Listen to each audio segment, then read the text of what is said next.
Good evening दोस्तों। आज हम शुरू करेंगे अपना कक्षा 8 का सामाजिक विज्ञान का भूगोल।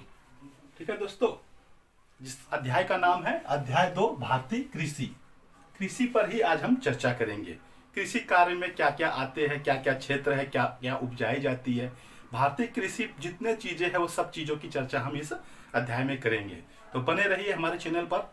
यदि आप हमारे चैनल पर नए हैं तो प्लीज लाइक और सब्सक्राइब कर दे और बेल आइकन को भी दबा दे ताकि आपको नोटिफिकेशन मिलती रहे। ठीक है दोस्तों, तो भारतीय कृषि क्या है। ठीक है दोस्तों, भारतीय कृषि क्या है।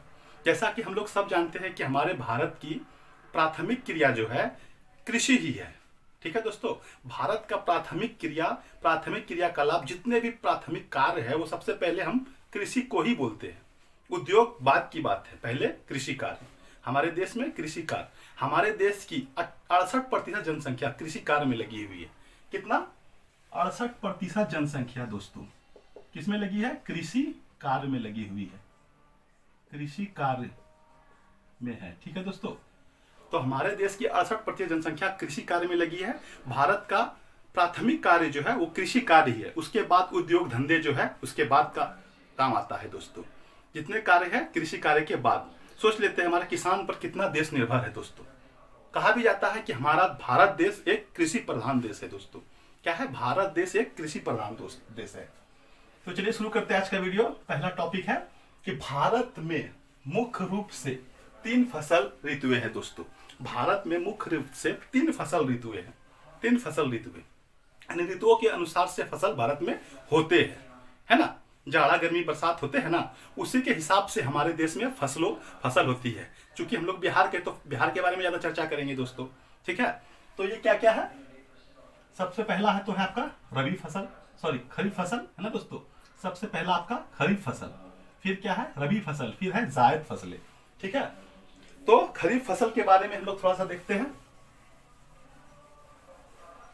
ये खरीफ फसल जो है ये जून जुलाई में बोई जाती है। खरीफ फसल क्या है? जून जुलाई में बोई जाती है और इसको अक्टूबर नवंबर में काट लिया जाता है दोस्तों। ठीक है दोस्तों, इसे जून जुलाई में बोई जाती है और अक्टूबर नवंबर में काट लिया जाता है। ठीक है, ये खरीफ फसल जो है इसको जून जुलाई बोई जाती है, बोना। ठीक है दोस्तों, काटना कब है?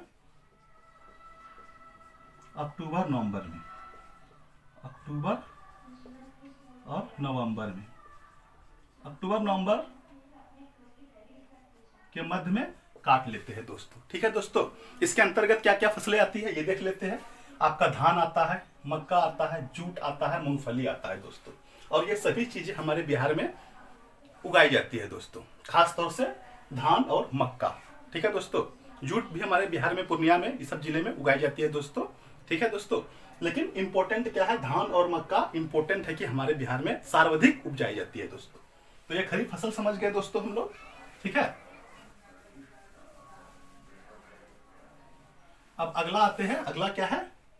रबी फसल। रबी फसल दोस्तों अगला है। ठीक है दोस्तों, जिसका सीजन अभी चल रहा है दोस्तों। ठीक है दोस्तों, तो रबी फसल जो है इसको अक्टूबर और नवंबर में बोई जाती है। कब बोई जाती है रबी फसल? अक्टूबर और नवंबर में बोई जाती है दोस्तों। और इसको मार्च से अप्रैल तक काट लिया जाता है दोस्तों। क्या है? अक्टूबर नवंबर में बोई जाती है और मार्च से अप्रैल में इसको काट लिया जाता है। ये रबी फसल है। इसको कब बोते हैं?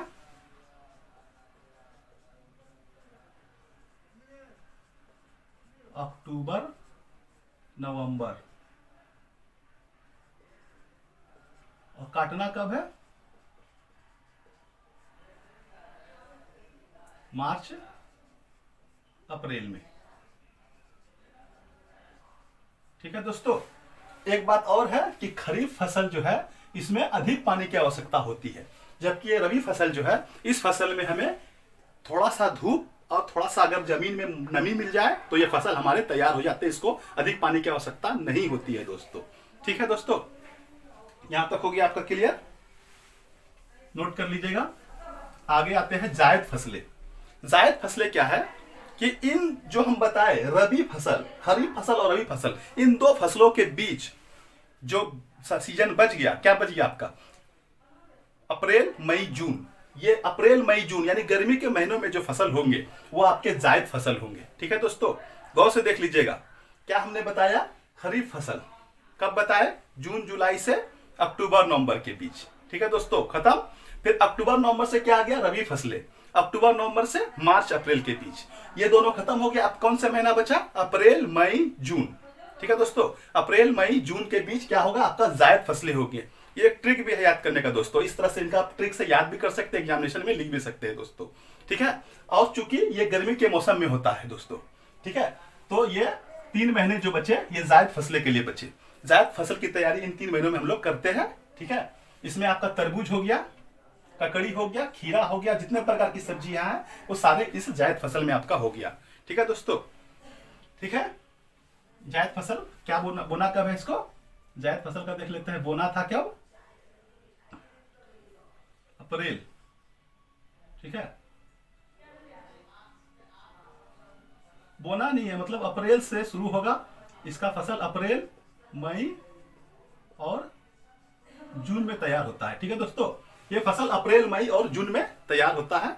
ठीक है, इसके अंतर्गत हो जाता है तरबूज, ककड़ी, खीरा, सब्जियां दोस्तों। यहां तक आपका क्लियर हो गया। अब आ जाते हैं, ये आपका भारत का मुख्य ऋतुओं के अनुसार 3 फसल था। अब आ जाते हैं हम लोग उपयोगिता के आधार पर फसलों को 5 भागों में बांटा गया है। क्या बांटा गया है दोस्तों? उपयोगिता के आधार पर फसलों को 5 भागों में बांटा गया है, उपयोग की दृष्टि से, यानी जिस तरह से हम लोग उपयोग करते हैं उस हिसाब से। ठीक है दोस्तों, देख लेते क्या क्या उपयोगिता के आधार पे, ये हमारा उपयोगिता के आधार पे बांटा गया है। इसमें पहला क्या है आपका? खाद्य फसलें दोस्तों, खाद्य फसलें। ठीक है, दूसरा है रेशेदार फसलें, तीसरा है बागवानी फसलें, चौथा है पेय फसलें, पांचवा है व्यापारिक फसलें।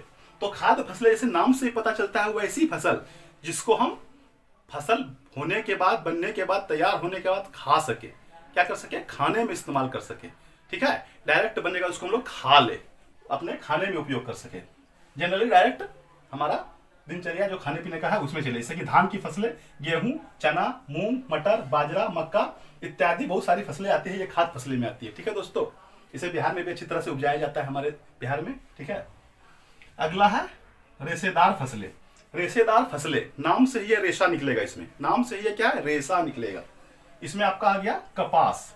ठीक है दोस्तों, और जूट, कपास से, ठीक है, जिससे कपड़ा तैयार होता है। ये हमारे बिहार में इसकी खेती नहीं होती है कपास की। ठीक है दोस्तों, ये कहीं बाहर में होती है, लेकिन जूट हमारे बिहार में खेती होती है। ठीक है दोस्तों, तो ये रेशेदार फसलें कपास और जूट के लिए है दोस्तों। ठीक है, इसी के अंतर्गत आपका कपास और जूट आ जाएगा दोस्तों। उसके बाद आ गया बागवानी फसलें।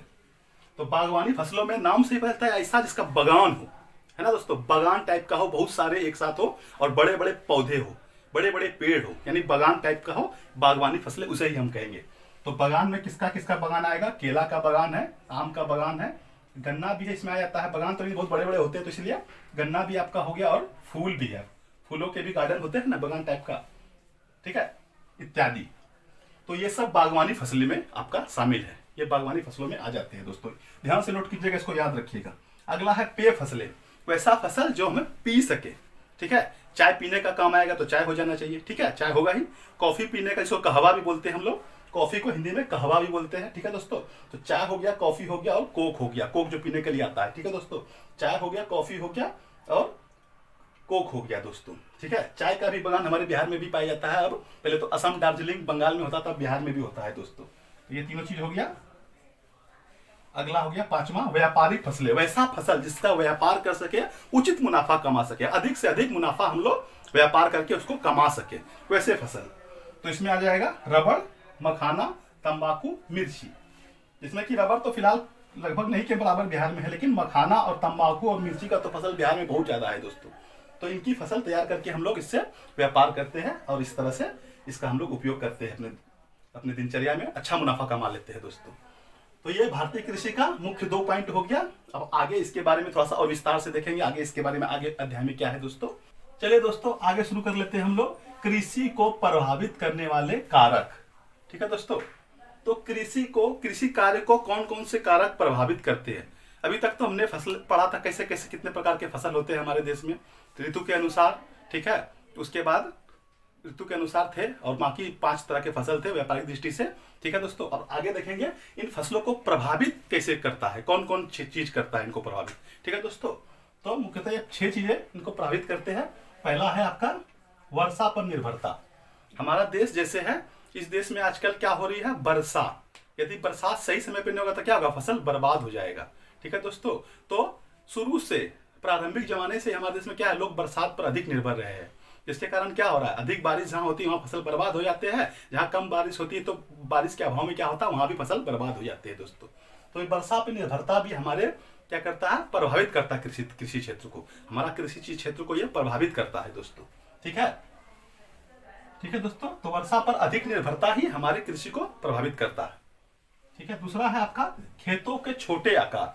जिस तरह से भारत की जनसंख्या बढ़ी है दोस्तों, उसी प्रकार क्या हुआ, खेतों का भूमि का बंटवारा परिवार में अलग अलग हो गया है।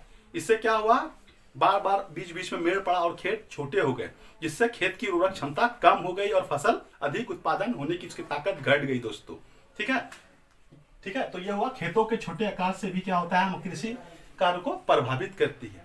ठीक है दोस्तों, यदि आप हमारे चैनल पर नए हैं तो प्लीज हमारे चैनल को लाइक और सब्सक्राइब करें और हमारे बेल आइकन को भी दबा दें ताकि आगे की जानकारी आपको मिलती रहे। ठीक है, पहला था वर्षा पर निर्भरता, दूसरा है खेतों के छोटे आकार, तीसरा है आपका भूमि का असमान वितरण। ठीक है, हमारे देश और बिहार में भी क्या है, भूमि का असमान वितरण है। ठीक है, कहीं पहाड़ है, कहीं झरना है, कहीं झाड़ियां हैं। ठीक है, और बिहार में क्या है, कहीं पर भूमि में सिंचित जमीन है तो कहीं सिंचित ही नहीं है, कहीं पे सिंचित जमीन है, क्या है वो उर्वरक क्षमता वाली जमीन नहीं है, कहीं पे क्या है पेड़ पौधे ही नहीं, कहीं पानी की उपलब्धता ही नहीं है। ठीक है दोस्तों, तो वहां तक पानी पहुंचाना ही संभव नहीं है, कहीं का भूमि ही बंजर है, भूमि ही बंजर है, जहां पर जोत वाला जगह ही नहीं, उसको जोत ही नहीं सकते, इतना बंजर वो भूमि है दोस्तों। ठीक है, तो जुताई वाला जमीन जो है वैसा रहता है तो उसमें खेती संभव है, लेकिन बेजोत वाला बंजर भूमि में जोत संभव नहीं है। तो ऐसा भी हमारे बिहार और भारत में देखने को मिला है कि हमारा भूमि का असमान वितरण है हमारे पास। ठीक है दोस्तों, भूमि का असमान वितरण के कारण भी क्या हो रहा है, कृषि कार्य को प्रभावित कर रहा है दोस्तों। सभी जगह मैदानी क्षेत्र, मैदानी इलाके नहीं है दोस्तों। ठीक है, यहाँ तक क्लियर हो गया आपका। आगे आते हैं कृषि ऋण, ये भी एक समस्या है ना, कृषि लोन जिसको बोलते हैं ना दोस्तों, एग्रीकल्चर लोन। तो कृषि ऋण में क्या होता है कि जितने भी गरीब लोग हैं उनको ऋण लेने कहीं महाजन के पास जाना होता है, जो कि सूद अधिक इतना ले लेते हैं, इनको फसल बेचते बेचते सारा सूद चुकाने में ही चला जाता है। इस तरह क्या होता है, किसान बर्बाद हो जाता है, बैंक भी सही समय पे सही तरीके से उनको ऋण नहीं दे पाते हैं। हालांकि सरकार प्रयास कर रही है कि इसमें सुधार हो, लेकिन ये सुधार अभी तक फिलहाल नहीं हो पाया है दोस्तों। तो ये क्या है, कृषि ऋण भी हमारे कृषि को प्रभावित करते हैं। अभी हाल ही में आप लोगों ने देखा होगा, किसान आंदोलन कर दिए थे। ठीक है दोस्तों, यही ऋण की वजह से। ठीक है, जितना वो उपजाते हैं उतना उनको मुनाफा नहीं हो पाता है, बल्कि उनका खाने गुजर बसर के लायक भी उनके पास जमीन और कुछ अनाज नहीं बच पाता है दोस्तों। उनके हिसाब से उनको अनाज का दाम भी नहीं मिलता है दोस्तों। वो कर्जा कहाँ से चुकाएगा महाजन का, तो यही कृषि ऋण है हमारा दोस्तों। क्या होता है, ये ऋण के अभाव में कृषि कार्य अच्छा से नहीं कर पाता है, यदि ऋण भी मिलता है तो उस पर अधिक ब्याज लग जाता है, जिससे कारण कृषि कार्य उनका अधूरा रह जाता है, उनका समझिए सपना ही एक किसान का अधूरा रह जाता है, उन्हें मुनाफा ही नहीं हो पाता है। ठीक है दोस्तों, तो ये कृषि ऋण भी एक बहुत बड़ा कारक है हमारे कृषि को प्रभावित करने के लिए और किसान को भी प्रभावित करने के लिए। ठीक है दोस्तों, पांचवा है कृषि विपणन। ठीक है दोस्तों, कृषि विपणन, कृषि विपणन एक ऐसी समस्या है जो कि पूरे भारत में भी है और हमारे बिहार में भी है। यह समस्या क्या है कि हमें सही तरीके से बेचने के लिए सही बिचौलिए मिल जाते हैं, दलाल मिल जाते हैं, जो हमारे फसलों को अधिक मुनाफा कमाने के लिए हमसे कम दामों में ले लेते हैं। ठीक है, हालांकि सरकार इस पर भी प्रयास कर रही है, पैक्स बनाई है, कई तरह की कमेटी बनाई है जो कि उचित मूल्य पे ले, लेकिन फिर भी बिचौलिए बीच में आ जाते हैं। वो क्या करते हैं, हर जगह तो सरकार प्रयास कर रही है, लेकिन हर जगह इनका समाधान फिलहाल अच्छी तरह से नहीं हो पाया है। और बिचौलिए आके क्या कर रहे हैं, कृषि कार्य का जितना भी चीज होता है बीच में खरीद लेते हैं और अधिक मुनाफा कमाने के लिए वो खुद मुनाफा बिचौलिए कमा लेते हैं। इनका फायदा किसानों को नहीं हो पाता है और बीच में जो दलाल और किसान बिचौलिए होते हैं उनका इसका मुनाफा हो जाता है दोस्तों। तो ये कृषि विपणन भी बहुत बड़ी समस्या है दोस्तों। ठीक है, कृषि कार्य को प्रभावित करने के लिए। ठीक है, कृषि विपणन भी एक समस्या है दोस्तों, जिसके कारण जो किसान होते हैं उनको उसका उचित मूल्य नहीं मिल पाता है दोस्तों। अगला है परंपरागत कृषि, ये भी एक बहुत बड़ी समस्या है दोस्तों।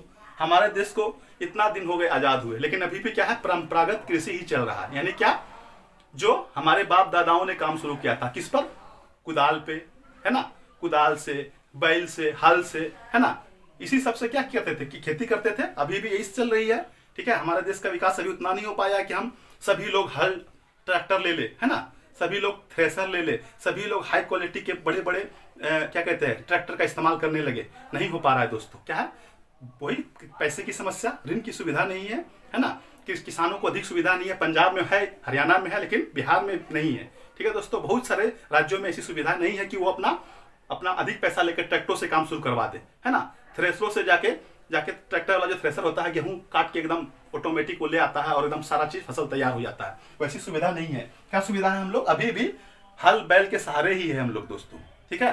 ये परंपरागत कृषि जो है, इसके वजह से भी कृषि कार्य प्रभावित हो रहा है। जितना अनाज उपजना चाहिए नहीं हो पा रहा है दोस्तों। तो ये कुल 1 2 3 4 5 6 ऐसे थे जिससे हमारा कृषि कार्य प्रभावित हो रहा है दोस्तों, ठीक है। तो यही था आज का हमारा भारतीय कृषि कक्षा 8 सामाजिक विज्ञान का भूगोल से। यदि इसमें आपको किसी प्रकार का और कुछ पूछना है तो हमारे कमेंट बॉक्स में लिख सकते हैं, ठीक है दोस्तों। हम बिल्कुल आपका जवाब देंगे और नई नई वीडियो लाते रहेंगे। थैंक यू, धन्यवाद।